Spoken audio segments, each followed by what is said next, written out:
Yo, I'm putting my energy and time into movies because movies can't talk back.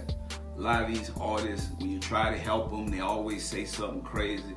I heard the thing that Kodak Black said about Boosie, Jeezy, about me. All the thing I was trying to do with the little boy is help him and show him that, you know what, if you're gonna give back, you gotta get that approved by the school system. You can't, everything you do on social media, all you're doing is telling on yourself. So you the police because you're telling on yourself, putting guns, putting money up, you got 150 G's, but you can't give 10 G's back to the community or the school you went to. My thing is, you know what, it's okay to say you don't know. Then people will help you. We've been doing this over 20 years. I know y'all believe in these white guys with suits, but sometimes look at the people that been there before you. We really can't help you. Put your trust and faith in God and you can make it through anything. I'm gonna break this down simple for y'all. I put my trust in God, not in man.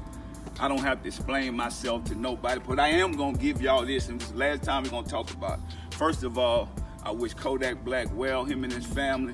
I never asked them for a penny. So anybody that's out there on social media that really don't understand, just on some ignorant stuff, that's cool.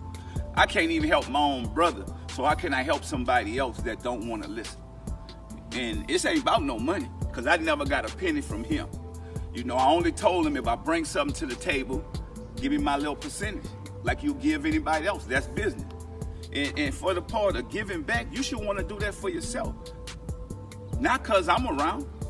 So if you ever want to talk to me, Lil, holla at me. All right, Mr. TALIAFERRO TV, how's everybody doing out there? I want to send some love to two of the pharaohs out there, Marvin and Pi. Marvin and Pi. Salute to Marvin and Pi. They showed me some love. I talked to them yesterday on the phone. They told me they rock with my brand. They say they're a part of the Pharaoh community. They told me it's to the point sometimes they even pull up my videos on multiple devices just to see me win. So I want to send some love and happy holidays once again to Marvin and Pi. Anyone that want to see me win that much, it can only make me go harder, and I just wish nothing but success for them as well. So salute to Marvin and Pi. They're part of the Pharaoh community, and I thank all of you guys for being a part of and rocking with me and my community as we continue to grow forward, almost at 200,000 subscribers. What's going on, y'all? It's yours truly, Mr. TALIAFERRO. How's everybody doing out there? Now, the video that you just watched was Master P. Master P thought it was necessary for his brand and what he has going to address Kodak Black. Now, Kodak Black's been doing interviews to promote his new project that's in the atmosphere. By the way, Kodak Black currently has the #1 album in the country. Ladies and gentlemen, Kodak Black currently has the #1 album in the country. The Project Baby has come a long way.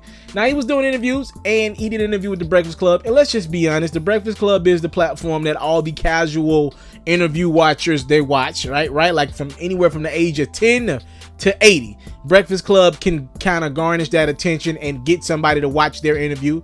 Now, Kodak was doing his interview with The Breakfast Club, and Charlamagne and company asked him about his relationship with Master P. Now, here's what I know about Master P and Kodak. Master P was up at The Breakfast Club a couple years back, and The Breakfast Club recommended that he be a mentor to Kodak. He was going through some troubles at the time, and The Breakfast Club was like, yo, you should probably get in Kodak Black's ear, Master P. You'd be a good guy to fill that role. Now, from there, Master P got Kodak's contact information.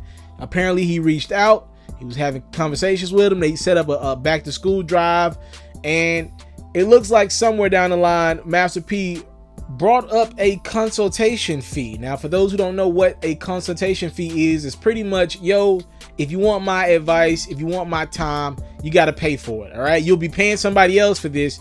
Pay this to me, and I don't mind giving you help. A guy like Master P, who owns multiple businesses, he's involved in a lot of different pots, especially in his area that he's from, and also on the West Coast as well. He's doing a lot, and he's like, yo, Kodak, I don't mind mentoring you. I don't mind being a part of your life.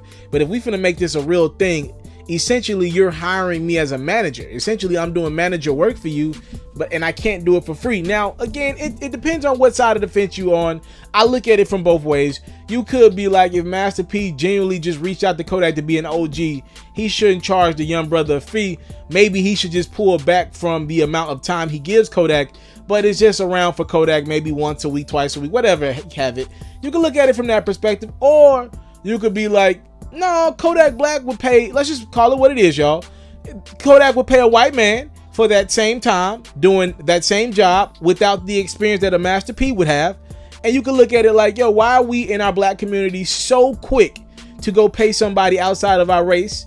And why do we have such a lack of trust for people in our community? And to me, it doesn't get any better than a guy like Master P, because if there was a guy who's been through it and done it all, this is not just hiring a random black guy from the hood to handle your business, right? This is a guy who's seen it all. He's preached independence to artists for years now, and he was doing it way before it was cool to be independent. Matter of fact, if you go do your research, Master P was doing this probably before Jay-Z was preaching independence and owning your own everything, right?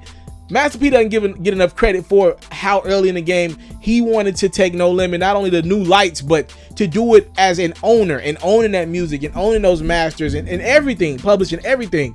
So you can look at it from both ways. I see both sides of it, man. It is tough. It is a tough one to figure out, because I don't know how much Kodak intended on hitting up Master P and how much time Master P was willing to give Kodak Black. Now, Kodak in the interview was asked about his relationship with Master P, and he took his mask off for this part of the interview. He took his mask off. He wears a ski mask every time he does a Breakfast Club interview. It seems like that's his thing. And he flat-foot said, I should air Master P out. I'm summarizing here. He was like, because Master P did try to air me out. He pretty much said, I don't know what's going on in my business. I don't own any of my paperwork. I'm always quick to go to someone else for help in regards to outside of our community. And Kodak was pretty much like, yo, you was trying to get money out of me. You started this off by saying you weren't about the money. Then as soon as we started getting on the phone, you brought up a consultation fee. Again, you could legit look at this from both sides of the spectrum. Master P insists that it wasn't on no money tip, but he did acknowledge, like, yo, damn, at what point am I going to be able to make some money for giving this dude hours of my time? Apparently they set up some back to school drive, and communication looked like it kind of got mishandled, and it looks like Master P maybe charged Kodak Black more for the backpack drive, according to Kodak. Then somebody else Kodak reached out to, and Kodak was upset about that. He thought Master P was trying to scam some money out of him and take some off the back end of that back to school drive for the kids. And I just think some miscommunication happened with these two. And I want to believe one day, look, man, Master P is way past beefing with a young artist at this point in time. Here's the reality of the situation. Kodak is a young rapper who is very successful right now. He's in his moment right now. Master P, to a lower degree, had this moment years ago, right? He had success years ago at an elite hip hop level, and Kodak's in his moment right now. You can't tell these young dudes nothing right now. They don't want to listen right now, and they got to kind of, if you listen to the interview, Kodak was like, instead of me getting advice from somebody like a Master P, I kind of just want to hit my head by myself and kind of figure it out myself. Again, you're not going to be able to tell Kodak a lot. We've seen time and time again, he doesn't listen to a lot of people. He acknowledged that, he's got a guy named Theo around him, and he is looking for a manager. He's been talking to someone specifically, and it looks like he's going outside of the black community for this. And that, I'm not going to say it upsets me, but I do want to keep our income in our community, obviously. But, whoever he trusts, it's his career, it's his life. If he don't trust anyone in the community, you say you're a suburban dude, maybe he wants to have a suburban manager. I'm not mad at that. If he's had bad experiences with his own people, I can't be mad at that because I don't know what experiences he's had. At the same time, I'm not knocking Master P and OG. If he's like, yo, I got different things going on. Master P has a basketball league, and he was getting it off the ground at the time that he was, talking to Kodak. If he's like, yo, gosh, man, I'm giving you advice that I give my son, and you're not my kid, no pun intended. Like, I just reached out to you on some love. You want me to do this full time? I'm gonna need a fee. I ain't mad at Master P either. Again, I think words got misconstrued, and I want to believe one day down the line, these two are going to be able to get on the phone when Kodak's not as hot as he is as an artist right now, right? And one day they'll be able to get on the phone and hash out these details. I don't think Master P is going to take it back in the day and go get the Goonies on Kodak, and I don't think Kodak's going to have to get the snipers for Master P. I don't think we're going there, and I just think it's a misunderstanding.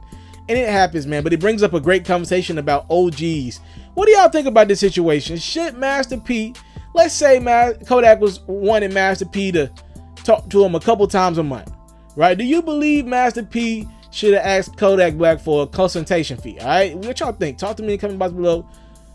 Because Kodak was gonna pay somebody anyway, you know, for this type of agreement, and it looks like he was looking for a discount or not to pay somebody that was black like him, you know, an OG in our community. It looked like he didn't want to pay that guy, but he was willing to pay somebody outside of his race.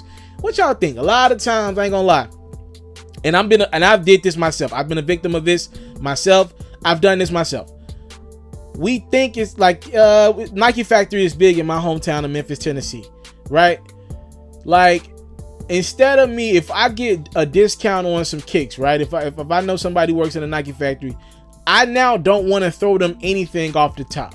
I'm taking for granted the time that they got to go get in that line and go get my kicks, you know, for half price or whatever. Or if I know somebody has a wing spot, right? If it's black owned and I know the person, if I go in, I want that meal for free if I know them, you know, and that can't be the case. I would easily take that $10-15 and go put it into a freaking Chili's or Cheddar's with no problems. I ain't asking them for a discount, but I go to a wing spot that I know is black owned, and if I know the person at the cash register, I'm gonna expect them for a discount. That ain't right. How we do our own communities. It's got to be some giving. It's got to be some. It's got to be. Both sides got to work. I get it. You know, we got to help each other out. If you see somebody down, you know, maybe help them out with a meal. But damn, every time you think you can get a free meal off your own people, we got to clean that up in our community. What y'all think about this issue, though? Y'all talk to me in the comment box below. Thank y'all so much for the time, loves. Put it on. Take it for granted. Salute. I'm out. I want to salute you, homie, you know, for building your own thing and doing your own thing, creating your own platform, your own website. I got one life to live out my dreams, and I'm giving this thing all I got. I interview celebrities. I talk sports. I represent the culture. Right now, you're turning up on MrTaliaferro.com, shawty. Yeah!